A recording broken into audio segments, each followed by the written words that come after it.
I have to be brutally honest.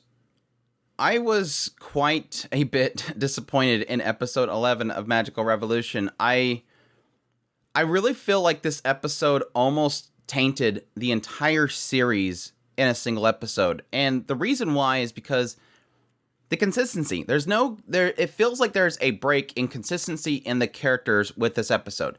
Now, I can draw some logic and paint a picture that will make it make sense to myself, but the problem is it's almost similar to the whole situation with Algard. When Algard left, I almost had to paint my own conclusions to make it make sense for the sake of wrapping it up in my own mind. And at the time when that whole situation happened, the thing that made me excuse it was that my assumption was that it was supposed to be a little vague for the sake of it telling a story later. The problem is that right now, this is a very critical point in the story. Obviously, Algar's gone, Anisphia has to become the queen, and she needs to basically gain the favor of all the nobles, and she has to sacrifice everything around her. That part makes sense. The problem is that it's pinnacle in the idea that we now have another option presented, and it counters everything that Anisphia has done so far. And the only way that I can justify it is by assuming that there is a break in her character, that she is swamped by the situation and thus makes a rational decision. But nothing in the story tells me that. Nothing tells me that she is broken. Nothing tells me that she's irrational. And nothing tells me she's making a decision that she wouldn't normally make. Anisphia, her character, has completely broken. And her decision-making is completely counter to everything before. And thus, suddenly, she appreciates something more than she never has before. That's the problem.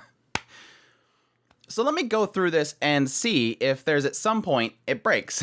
Because I love to analyze an episode through the entire episode rather than just jump to conclusions. But yes, opening up the episode, we have Anisphia's meeting with the nobles, which apparently was an anime original, and I think it was a really fantastic scene. Not that I'm happy with it, I'm upset about it because it's supposed to be upsetting. But essentially kind of puts us in the perspective of Anisphia and what she's going through right now. She has chosen to take upon herself the throne, and thus she needs to gain the favor of the nobles. And immediately, a few things established in this segment, in the idea that they're essentially telling her that magicology stuff, it's bad news. No more of it. Pretty much. That pretty much spits in the face of the ideas of this kingdom. Commoners don't have the blessings of the spirits. The nobles do. And you're trying to give it to everybody. That's a no-no. No more of that. Pretty much. But additionally, she's ensuring them that she is dedicated to this. I know, I gave it up. I'm taking it back. Father's gave me his blessings. I will become queen. And of course, it gets upsetting at this point because they start talking about the fact that, well, you need to have a child that has magic. We need to continue the royal bloodline, and since Algar's not here, some of them are going, look, why doesn't the king just have another child? Obviously, we lost Algard. She doesn't have magic. Just let him have another child. And this does upset her right here, and I think this, again, is one of those points where it could have been connected to the later parts and made perfect sense. But overall, what we get from this moment, what kind of overwhelms this moment, is the fact that she's disgusted by the fact that they're talking about finding some random guy that has high magic potential and get her pregnant. She needs to have a child. And that's what our focus dials in on because it's unsettling to her enough that she goes out and vomits. Again, this is kind of one of those moments where it could have sort of given me a sense of this, but it doesn't. But still, the impact is here that she is upset by this. And obviously, following this is Euphilia coming out and saying, all right, I need to talk to you, Anisphia. Give me a moment of your time. Actually, it's everybody's coming together. We're going to bring everybody in a room together. I like how she doesn't start off with that. She says, I need some time with you. And Anisfia's like, I'm kind of okay, I'll go with you. Oh yeah, it's actually a meeting with everybody. That's kind of important. Any plans you had would have been gone away. But anyways, yes, this room has Lumi. It has everybody else. We come to find out that Lumi is basically a descendant or is an ancestor of Anisphia.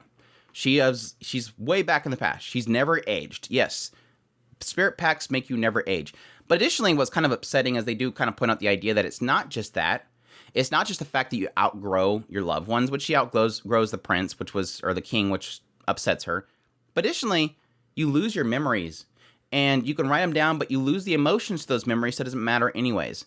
So kind of, it kind of puts a little more weight to this whole situation. I kind of assumed that was going to be the case, that a spirit pactor was probably going to live for a long time, but I never thought to the idea that you're going to lose everything. You lose pretty much everything that makes you you. I don't know how she she kind of points out the fact that you can write them down, but you don't know about the memories, and thus you forget the impact, and thus you don't know if you even had memories. And it's like, well, then you're talking about the fact that it hurts you, but you don't remember it. So how do you know that you don't remember it? And how do you know how do you know that you wrote it down, that you know that you remember it? Unless she like regularly reminds herself that she forgot things and that hurts. I guess that could be the point. But that's just nitpicking that whole storyline. Don't get me wrong. I'm just joking. But no, what is established here, and this is the thing that breaks everything, and this is the stuff that makes perfect logical sense. I understand everything up to this point. Euphilia says, I am going to make a spirit pact. King, I want you to adopt me, and I will become queen. Simple. Makes sense. Euphilia knows that Anisphia is hurting. Anisphia is having to give up all of her dreams. Euphilia loves Anisphia. She was going to become queen anyways. Everything here makes perfect sense. I said this in the last video. I knew this was a route that Euphilia wanted to go. I mean, she technically established it. It made perfect sense that this is the route that she wants to go. She's accepting upon herself a very heavy burden for the sake of somebody she loves. It's a heavy burden, so you can make an argument that she hasn't known Anisphia long enough to make such a life-destroying decision. But yes, technically coming from somebody that had nothing, she had something. It was torn from her. She was giving a place to stay. She was given love. She was given care. She has nothing but this one person, Anisphia, right now, and she's grown attached to her, and she wants to make her dreams come true. Makes sense. But here's where things break. Anisphia speaks up, angered, slaps her hand away, not accepting her help. Euphilia's like, I'm going to take it from you. I will not allow you to become queen. It was kind of rash how she says this. It's almost like she says it insultingly. I will not let you become queen. You can't do it. I will do it for you. Let me... And then she kind of follows it up by saying, let me help you. But Anisphia slaps away her hand, and here's, again, where it breaks. Anisphia isn't upset. Well, she's upset that Euphilia is accepting such a curse upon herself, but she's not upset about that. What she's upset about is Euphilia taking the one thing she has. And that's where everything for me starts to break. And I think it might be because they didn't explain this well enough, but it sort of puts way too much weight on Anisphia liking her status. She's never indicated before that she's obsessed with her status. She's never indicated before that her being a princess is important to her. She's never indicated before that it's her whole life, and that if she loses it, she's nothing. But right here, it's trying to make us believe that Anisphia, of everything right now, that's what upsets her. She's upset about losing her princess status. It doesn't make any sense. And then kind of following this, you have Anisphia leaves. She eventually is found by Tilty, which apparently is another anime original. Apparently she went to meet the blacksmith. But I like Tilty's scene. I love Tilty. I think she's a great character. I think she's a great bounce off of Anisphia. Granted, it felt a little bit lifeless in the idea that it didn't serve the scene because Tilty didn't seem to apply much of her own status and what she's going through to make the scene make sense. Only really in the idea that Tilty brings up a very logical conclusion. If you don't like it, run away. Just run. You don't need this kingdom. Screw the kingdom. It's full of nasty nobles. Nobody cares about you. Everybody thinks that you're useless. Go away. Just run away.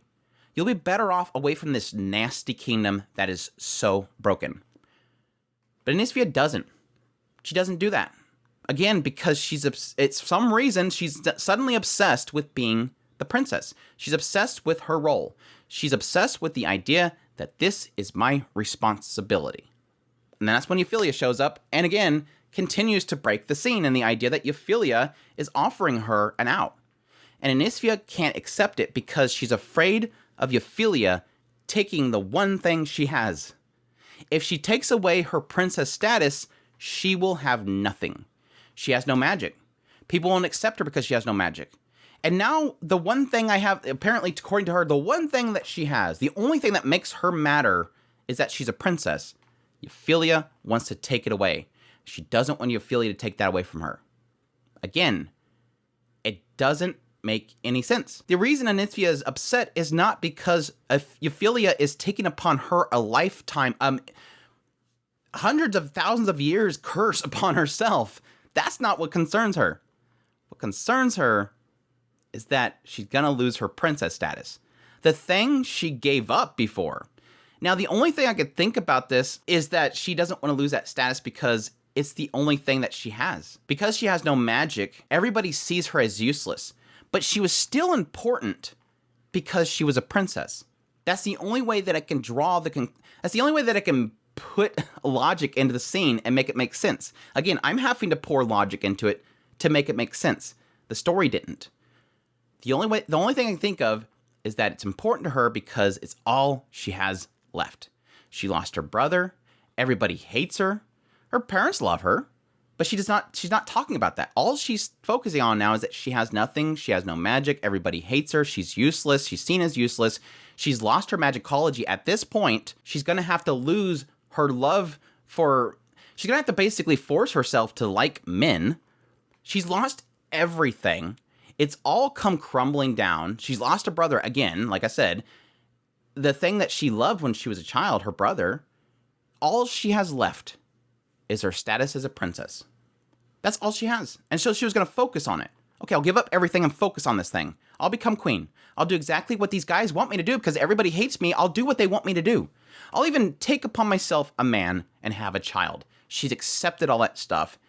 And now suddenly, she's not seeing it as Euphilia is giving me an out. She's not seeing it as Euphilia is giving me an out by taking upon herself an eternity curse. All she's seeing right now is that Euphilia is taking the last thing I have. And that is enough to upset her. Again, it makes sense if I try to force some sort of logic in there, but the story didn't tell it properly if that's the case. And the sucky thing is that I'm struggling because I am assuming that's the case, and thus I don't even know if I'm correct and I'm reading the story properly. That's the sucky thing. And what sucks most about it is it's an extremely emotional scene. Again, her breakdown, Euphilia offering her something, and her pushing Euphilia away, and ultimately breaking down over it. Everything about this episode sucks, and it's tragic. And it was a massive buildup in the previous episode with Anisphia giving up everything. But I almost feel like it's lost because I'm struggling to figure out, wait, did I miss something? Did I miss a line? What did I miss? And it sucks because, as people probably know, watching my channel, I've been covering the show week by week, and I've been absolutely in love with it. This show has been my #1 show of the season, and possibly a contender for Anime of the Year. But this one episode ruined it. Because I don't know if I'm getting what's happening. I don't get the internal struggle that's happening. Euphilia is offering her a chance to go back to what she loved. Magicology and changing the kingdom itself, giving commoners what they need to be equals to the nobles. And Euphilia makes sense. She's giving her everything she needs. But Anisphia is rejecting it because she doesn't want to lose a status. Euphilia is not going to kick you out. She'd probably still call you princess. And again, she'd probably call you her other queen. But that's not what's happening here. Anisphia is upset. Don't take it from me. Don't take away my one value. My one value.